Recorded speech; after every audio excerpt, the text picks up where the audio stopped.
ای وزن از تا اون تو بالاست، چطور این کار کردی؟ تو باید همیشه دوش کنی که تا صحتمند باشی. اگه خدای نکرده تو هم اینجا اوگار میشدی واسه تو میکردی؟ میبخشید دیگه این کار رو نمیکنم.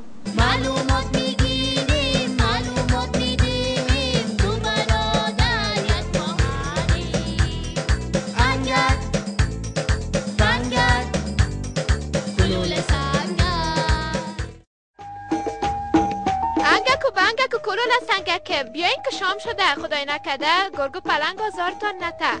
اینا آمدیم. من میرم که درسای ما بخونم. مگوش نشدیم میرم که بخورم.